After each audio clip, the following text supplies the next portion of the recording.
Andreas Svanlund. Welcome to Thinking Class. Thank you so much for joining me today. Yeah, thank you for inviting me. You're most welcome. I felt compelled to invite you, having followed you on LinkedIn and found you very interesting because I frequently see you writing and talking about aspects of climate change and our response to it as nations, as politicians, as corporations, in ways that people don't ordinarily. You are at pains to point out the huge geopolitical risks that exist within particularly the West's project of the energy transition. And that's what we're going to talk about today. Perhaps before we get to what those risks look like, you can tell us a bit about your career and how it shaped the way that you view the world and what it's taught you. Yeah, thank you. So soon after I left the armed forces and joined the defense industry as a business developer, I had most of my focus toward the special forces. And not too long after, I was awarded this contract with, which put me in charge with most of the deliveries to the counterterrorism unit, to the close protection unit, to the organized crime units, and all of the national response units within Norway. And I knew that these guys, they have to go into operation and carry out what they are doing, regardless if I did my job or not. But if I did not do my part, they would go into operation less prepared, less equipped, and more vulnerable than if I had done my job properly. So it became very important to me to establish a system that was both reliable, flexible, but most of all had a minimal risk of disruption. And the users, they were very pleased with this new contract and the way it was handled. And not too long after, I had grown a very good network, both within most of the special forces units within NATO and also within Europol. And working with highly motivated and very dedicated users for a very long time have taught me many important lessons, but maybe the most important one has been not to focus too much on the problem. Because when you do, the problem becomes very, very big, and it becomes difficult to identify the solution hiding behind it. And that is where I believe that our politicians and our leaders have made the most fundamental mistake when addressing climate change. Okay, that's an interesting point to pick up on, the fundamental mistake. Perhaps you could tell me what you think the big civilizational risks you see us facing in Europe are, and where our blind spots are. So just to make that clear, so I'm not a climate skeptic. I believe very much that we have climate change, and I even think we should prepare for climate change happening faster than we have anticipated.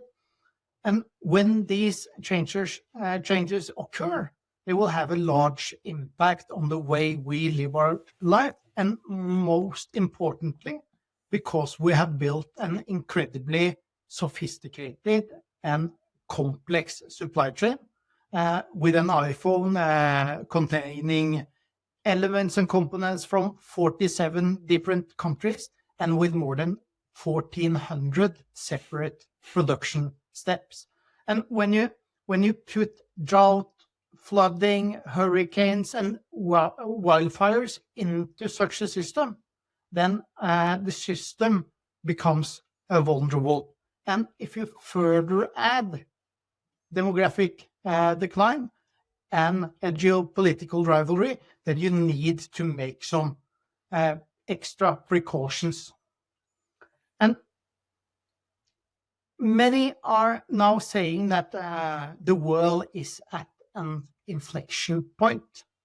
But I think that very few have really grasp the true meaning of the phrase. So I will just talk a little bit about that. The phrase inflection point was coined by Andy Grove, lifelong CEO of Intel, and by many seen as the guy who drove the entire growth phase of Silicon Valley. He was also author of the book Only the Paranoid Survives. And in this book, Grove emphasizes the importance of having Cassandras, or people that was able to sense and identify changes happening to the fundamental forces of an industry.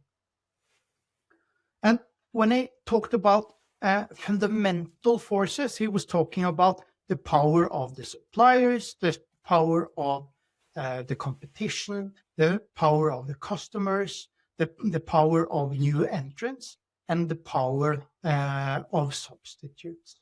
And Grove was very clear that any more than normal changes to any of these fundamental forces would force a total transformation of the entire business model. And companies, industries, or empires that did not react on the inflection point, they would shrink and they would eventually disappear. And right now, we are at the point in time where we are not experiencing more than normal changes to one of the fundamental forces. We are experiencing fundamental changes to all of the forces at the same time. And so just to make an example out of that, China controls the supply of the elements that we are going to need in order to produce next generation technologies. In the Western world, we have in the industrialized world, we have a demographic decline, and we have aged to a level where we are no longer able to consume the products that we are producing, and we have made ourselves heavily reliant upon export. And most of the consumption and most of the growth in the economy in the next 2, 3, 4 decades will happen in Asia. And new technologies, they will change how the world operates. And on top of that, you have China challenging the United States for global hegemony. And even on top of that again, you have climate change. And after being warned about climate change for a very, very long time, for 2, 3 decades, people have understandably become frightened, and that have put climate change on the top of the agenda in most Western countries. So, but what the politicians did wrong was that when they approached this, they decided to focus all on the problem. And in that aspect, they missed something very important. Because when voters in a democracy goes to the polls, they do so with a very clear mandate to their leaders. And this mandate can relate to health, to education, to environment, to education, to health. But always at the heart of the voters' demand is security. People want to be safe. And that is where we missed. And so in addressing climate change, my opinion is that the politicians that we have and the leaders that we have today, they forgot their mandate, and they put all their attention on the problem, and the problem being carbon. All kinds of solutions were put into play to solve the carbon problem. But the carbon is an incredibly difficult problem to solve. And it means, in addition to cutting back on fossil fuels, you also need to deny the developing countries the same benefits that China has experienced from increased wealth. And even if they were to succeed, it would take 200 years before you were able to see the results due to the time it takes to reduce or to reduce carbon in the atmosphere. And I think that believing that you could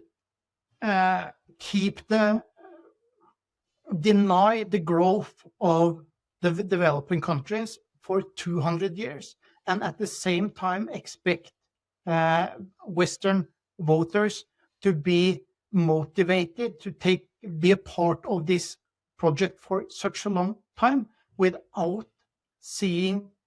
experiencing the benefits, I think that is just incredibly naive. Yeah, there was so much to pick up on there, and as you were speaking, there are a couple of political philosophers that popped to mind that have made some of these arguments you're making. One of them is John Gray, who's from where I'm from in England. He's from the northeast, near Newcastle. Probably the most preeminent political philosopher of our living, of our age. And he has recently talked about net zero being the politics of narcissism. And similar to you, he sets his stall out and says he's not a climate denier. In fact, he believes that we're suffering it, and we could potentially suffer runaway climate change. And what he's saying is similar to you, is that we're putting all of our eggs in this climate mitigation basket. We're trying to change supply chains at great cost. We're trying to go on decarbonisation drives. But through ideological capture, we're denying ourselves things like gas and nuclear.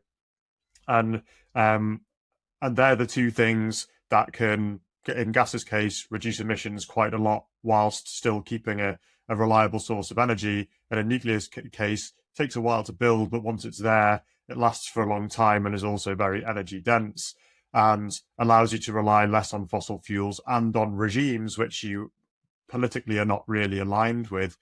But he thinks we've entered the age of absurdity where he highlights Germany as an example for closing down its nuclear power plant. Now buys nuclear energy from France, but because of that, it now relies on the dirtiest kind of coal to fire things back up again, because its renewable energy grid alone isn't enough to power the country. And what he says is something like you're saying, which is, if it's going to take so long to even move the dial on climate change, and we know it's here, then maybe we need to redirect our resources onto adapting our environments to the changing climate, like the Dutch did by reclaiming lots of land from the sea, and is able to live in the most densely populated country in Europe, but it's basically below sea level.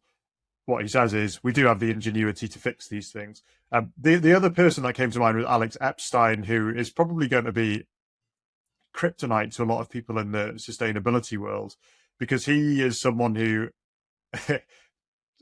basically says we need more fossil fuels. We don't need less. It's more fossil fuels that will bring the developing world to a level of material ease and comfort and economic security, and it's only through economic security that they'll be able to start looking after the planet. And there are many who make the argument that the reason why those of us in the West have a big environmental focus now is that we've been rich enough to get to that point, but we're in danger of impoverishing ourselves for all of those reasons you've outlined, whether it's giving our supply chains away to geopolitical rivals or by going headlong into a big rush into renewable energy without keeping good energy as backup. And the Chinese cornering the green market is a great point that you're making here. And I think a lot of people want to bury their heads in the sand. But I read an article recently by Cindy Yu, who is a political correspondent for The Spectator here in the UK. And there's a good quote here, which I think really distills what you've said into the issues that we're facing here with security and geopolitical rivals. As she wrote, with little fanfare and a lot of state help, Chinese companies are now world leaders in wind, solar, hydro, lithium batteries into electric cars, dominating either the sectors or the supply chains that support them. The world's greatest polluter, which emits twice as much greenhouse gas as the United States, has become the engine of the green revolution.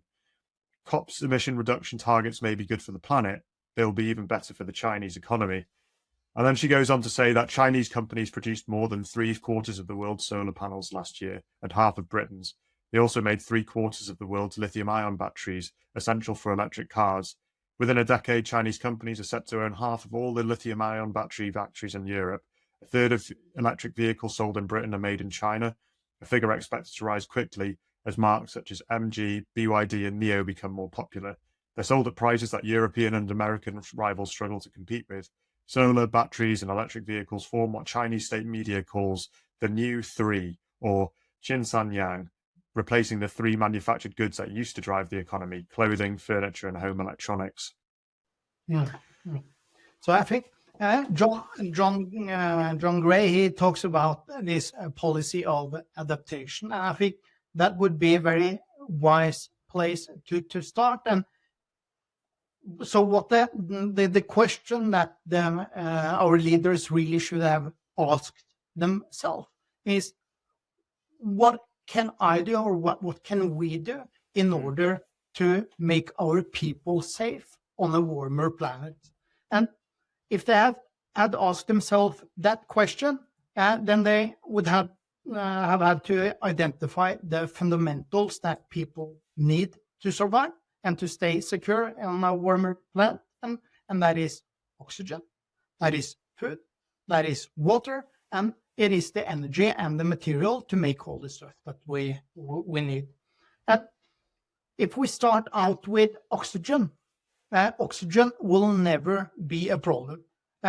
Even if you took even if you burned all the fossil resources on the planet next week, that would only reduce the amount of available oxygen in the atmosphere by 2.5%. And that equals moving from where I live by the coast and up into the mountains. And that is something that humans have proved very capable of doing since the beginning. So oxygen will not be a problem. But when we look at food and water, it is a very much harder problem to solve. And the reason for that is quite simple. So if we look back to the imperial age, a nation needed oil or food oil or food and coal to have economic growth. But after the Second World War, it has been sufficient having only one resource. So you can take the one resource that you have, and you can trade it in exchange for energy and water. And the reason that have been possible is the United States Navy patrolling the global oceans and ensuring free trade and open markets. But when you allow a country to trade its resource against food and energy, you also allow the country to grow a population that far exceeds what its land is capable of sustaining. So if the global supply network, for any reason, breaks apart, that will be a huge problem. And that we will have large-scale migration, and the values that we believe to be our core values growing up in a liberal world, they will be replaced by nationalism. Yeah, well, there's an argument to say that nationalism will be on the rise in the coming years because of already those migratory flows that we're seeing, and who knows where that's going to go. I think politicians now that aren't of the nationalist stripe, the ones who they occupy the centre of political thought and they're currently in government, I think the time is probably here where the populations in which they govern and their frequent concerns and poll results and protests and all those things might need to be acted upon, because the longer that we see populations who are feeling like they are increasingly less secure, whether it's in geopolitical terms or through internal security, the more they're going to want to make their voices heard at the ballot box. And so for anyone who's avoiding dealing with the currents that might drive nationalist politics, then they ought to deal with the legitimate concerns now, because the more they're delayed, the bigger they'll become a problem, and the more you might find someone who you otherwise wouldn't have chosen to govern a country to govern a country. And I think that's probably what we're starting to see, well, across the Western world. And I think it's entirely predictable, because there's that concept of the unity of opposites is almost anything that is in being or is in existence has an opposite somewhere else. And the more forceful it is, the bigger the force of its opposition. So if you want to remove or reduce the level of force of the opposition, then you need to get closer to it. And that's the way that will need to be governed, finding that line, which I think hasn't been found yet. And I think it's very important that we try all that we can in order to avoid the rapid shift in this political governance. And in order to do that, I think it's very important that the leaders that we do have, they put the safety of their people first, and they are extremely clear in their intention of doing so in their communication. So people must feel that their security is the first priority of their leaders. And I believe that security, that starts with energy. And China has understood this.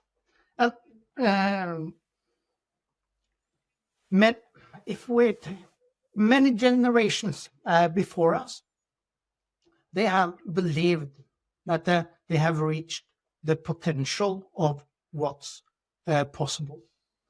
But we don't have to go many decades back before the things that we do today would have been seen as pure magic. So we can ask, is there really a limit for what we are capable of achieving? And since everything that is to be created requires energy, this Russian astronomer that I like, Nikolai Kardashev, he explained that or said that the technological development level of a nation or a civilization could be determined based on the amount of energy the civilization was able to control. So the more energy it had, the more things it could develop, and the more advanced could this civilization be. And while our leaders now are all in on implementing Chinese solar panels and Chinese wind turbines in order to produce the energy of the future, China invests heavily into nuclear and fossil fuels. And within 2035, China will have 150 new power plants established on the Chinese mainland, and additionally 30 more in cooperating countries. And of these 150, 50 of these are more than 50 are already under production. And in this transitioning phase, which I believe that we are now, we are investing in fossil resources with 2 coal-fired power plants being opened every single week. So to me, it's very clear that China wants to become energy dominant in this emerging new world order. And if that happens, that is bad news for the rest of us. So is that the problem, Andreas, is we fail here in the West to view things from a civilizational perspective. We have become so beholden with the idea of global supply chains and free trade that we have lost sight of being able to plant seeds here at home that will flower in many years to come. Whereas China has this civilizational view, which they've had from having been around for a very long time as an empire, and they want to survive no matter what. And we seem to have lost that. We will worship the gods of the markets, but fail to see that 10, 20, 30 years down the line is once we have sold the family silver, to borrow a British phrase, and failed to plant that tree for tomorrow, we find ourselves without any trees and no silver. So if you see, especially European politics today, it is all about investing in the system that we have. So the most important thing of all is to ensure that this system continues. But with all of these changing forces, that will not be possible. So we need to look at this from another angle. So well, we do, and your LinkedIn strapline is something like preparing businesses for a fragmented international order. What do you think the future holds in international relations, Andreas? So if we look at the state of democracies democracy in the countries that we like to compare us with, I think the answer is quite clear. If we look to the United States, many believed, especially in Europe, that Donald Trump was the problem of the United States. And when we looked at each other in desperation, we asked ourselves, how could he get elected? So we have to get rid of him. So we need Joe Biden. But then Joe Biden came, but nothing changed. It was just more of the same. And what we fail to recognize is that Donald Trump was never responsible for the chaos the world was in. Donald Trump got elected because he ran against the liberal order. And that is why Europe don't like him. He's a threat to the system. He's a threat to our existence. And he emerged from the back of dissatisfied U.S. workers. And I think you can say that we have a debt-driven society. So for everything that we do, we need to borrow money. If we are going to build a new factory, we need to borrow money. If we are going to build a new house, we borrow money. And that allows us to spend more than we earn in the first phase and less than we earn in the next phase of the cycle. And I believe it's very easy to be sharing and liberal in an era of plenty. But when things are more scarce, people tend to be more national orientated. So I think we'll see more of that. I agree. That point about Trump being hated by a liberal elite in Europe, the same goes for the Brexit vote here in Britain. There was many years of trying to prevent that from even taking place, despite it having been a democratic vote. And it seems to me that not many lessons have been learned from why those things happened in the first place. Instead, whoever it is that votes for them, whether it's Trump or Brexit or Geert Wilders in the Netherlands, they get smeared as beyond the pale, as uneducated. And there's a failure to engage with what under the surface are legitimate concerns about the downstream effects of the policies. Ultimately, whatever is referred to as populism and dismissed as populism is ultimately a blowback against the economically liberal and socially liberal policies without any counterbalance. And I think for too long, government politicians of the liberal stripe have refused to recognize that for liberal values to work and for liberal policies to work, there also needs to be a conservative counterbalance, something that is maintaining an order and a structure. And as you mentioned, that there is a loyalty to a place and a people, and not just to abstract theories, because in the end, those people who give you your legitimacy, if they feel like they're not being listened to or they're being diminished in some way through your actions and policies, is they're going to end up making their feelings known. And instead of just smearing them all as idiots, you actually need to engage in those concerns and go, is there a way that we can improve our governance?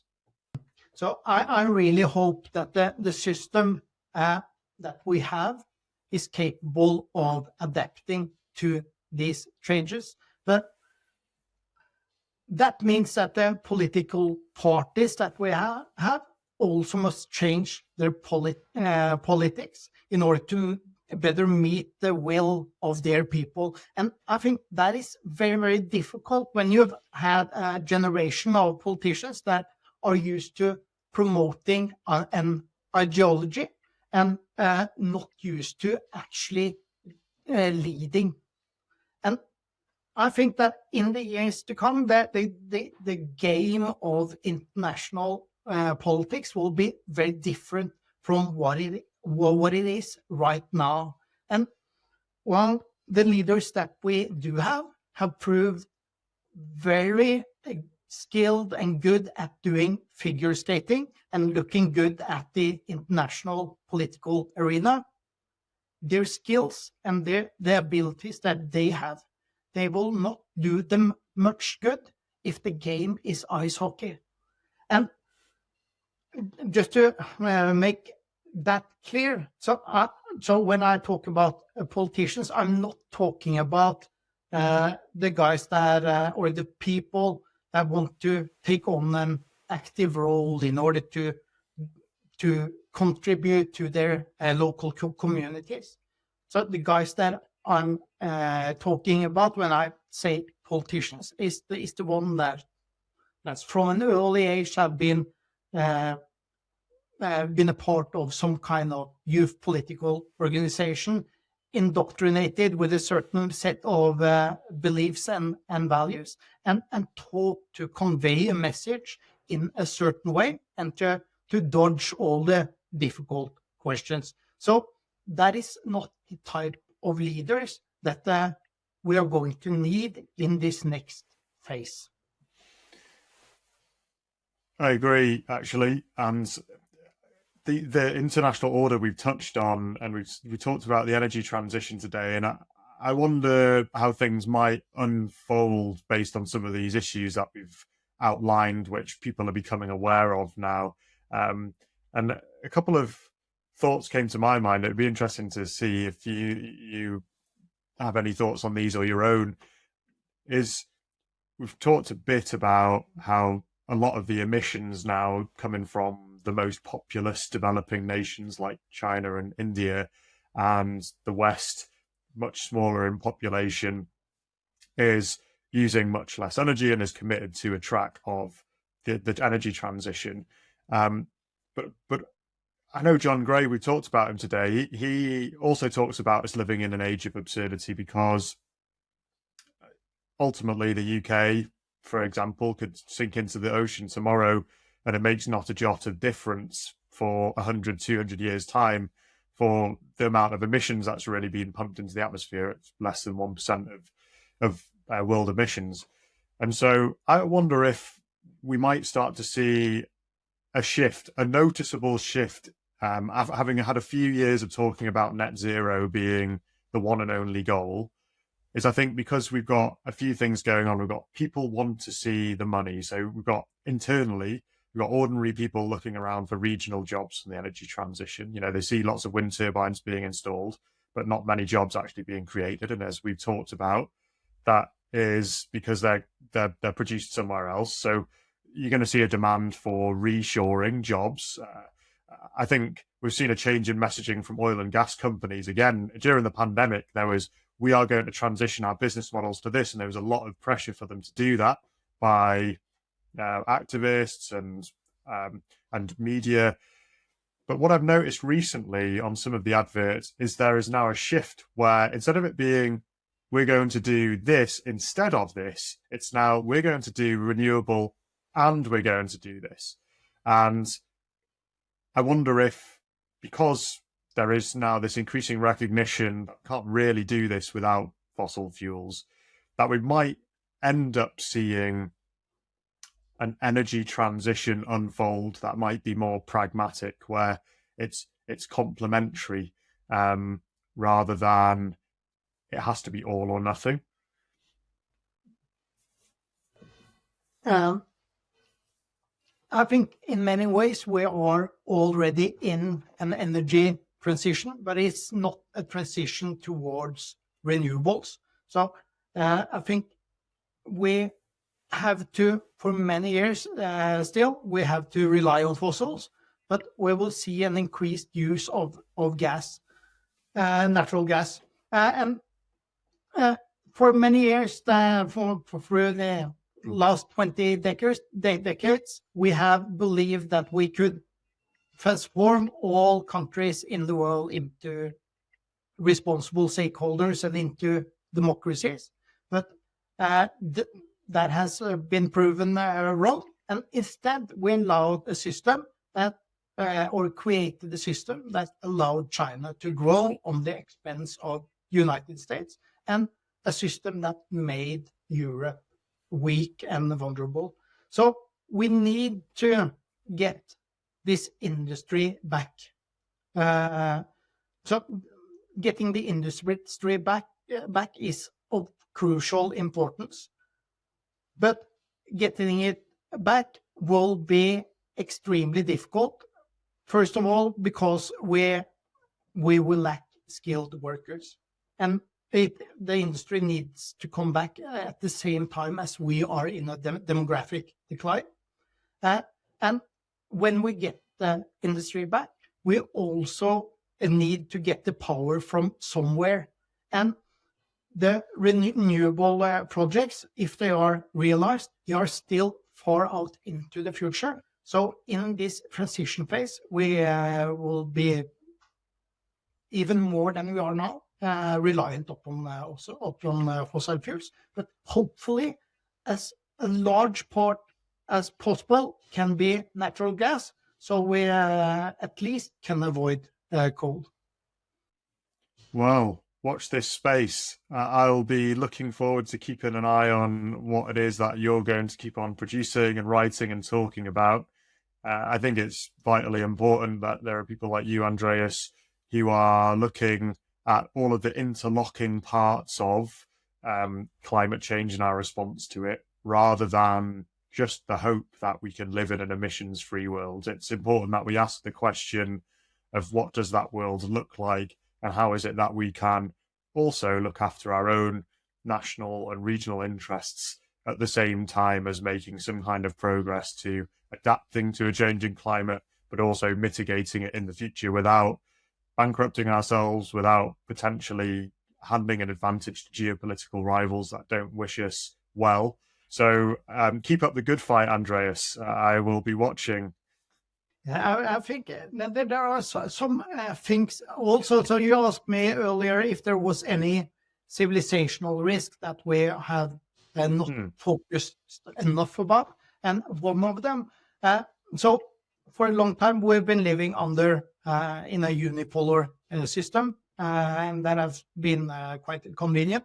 But at the same time as the United States now is weak, so is, or either weakened, so is China, and so is Russia. And a weak great power is a dangerous great power. So I think it's very important that even though we want to regain dominance in the system, so a stable system needs stable pillars. And if China or if Russia becomes too weak, that increases the risk of nuclear proliferation. And with Russia having more than 2,000 nuclear weapons, and China will have about 1,000 by the end of the decade, that is a concern that we really need to take seriously as well, along with all the other stuff.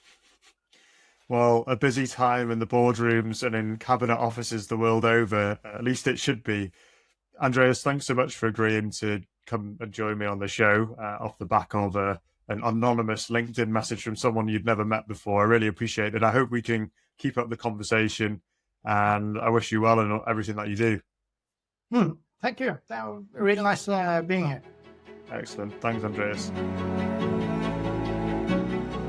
Thank you for joining me in Thinking Class today. To keep up to date with all that I am doing, please subscribe to the Thinking Class YouTube channel @Thinking Class and follow me on X @Thinking Classes. Thinking Class seeks to understand the civilizational issues we face and why what our leaders do in response matters.